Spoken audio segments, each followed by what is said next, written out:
terms of standards and discipline, then lack of government intervention. I have to rush over that because we are just highlighting problems there. Where I need to address more, I will explain more.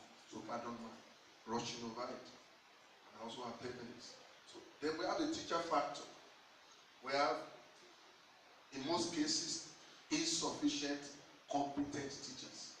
And I make competent but insufficient competent teachers. Then we have lack of motivations from the teacher factor. The teachers themselves are not well motivated, or neither are they proud of their profession. We now have poor condition of service for teachers. Now, number 3, the parents' guidance factor.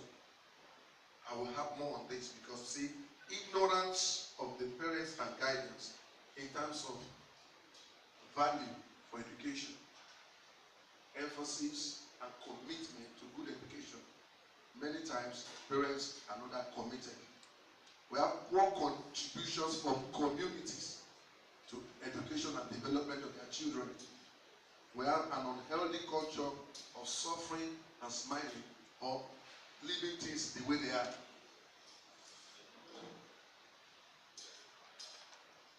Now, we now go to solutions. Here we have, on the part of government, we have said there's poor monitoring and evaluation on the part of government. Government, as it were, just have the UB Act on paper. But to follow through and be committed in terms of funding, just as I've been ricocheting all over since yesterday, that government is not actually putting in funds adequately to fund the UBE, because parents, how free is the free education itself? Because parents still have to contribute. There are instances parents are required to pay 500 naira, but many of them are not willing to pay. They say, after all, they say it is free. Okay?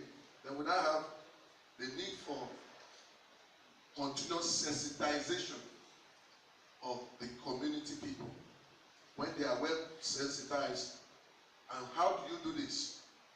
Because for a community to be able to speak or to galvanize action, to make a demand in terms of the way situation is in their community, they must first be willing. There must be that general willingness, because there's, even from their own part, there's government part of an unwillingness to pay, to release money.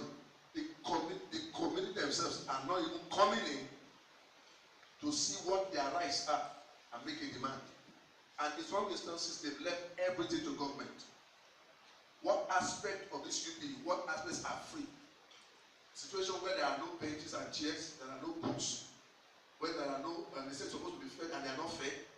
So this community, they are not even aware of these provisions. So how can they make demand for it? So they need to be sensitized. And how do they do this? We don't do the various town hall meetings. You know, we have, even in many communities, we have this last Saturday of the month, sanitation day, and we have landlord and tenant association meetings. So when you see a parent who has an issue with a school in the community, they can come up to say, this is the challenge my child is having in the school. So the leaders of such community will now have to investigate issues. So then they make demand from the school, because they see the school as theirs. It's their community. So whatever is going on in the school, they should be interested as leaders in that community. And the community just doesn't make of individuals, doesn't make of other associations. We have market associations. We have some workers or artisan associations, all within the community. They all are part of what is making the school to be in that community. So they should be made to be aware of their responsibilities and demand for it in those communities. So that could be achieved through sensitization and awareness. The continuous advocacy and media involvement. So for a widespread, we may have activities in certain areas, but that we may not translate to what we have in other places. But when anything is happening in a particular community and the media is invited, You could see replication of some things in other communities. Before we know it, it will be a widespread thing. Everybody becomes aware, and people begin to make demands. The community begin to make demands for what ought to be in their community. So because there will be need to now report cases, people will be bold to report cases and abuses in certain places. And when the government is seeing people making noise and talking about this, they too begin to shape up. They too begin to make efforts to say, our people are not making demands and asking for explanations. So people will be careful with funds that goes into, to take care of education. Then we also see the CSO involvement in trying to also assist community people to have a voice. So that they can also come when they know that this is what's going on in communities. They know who to run to. Because in many times they say, what do I do?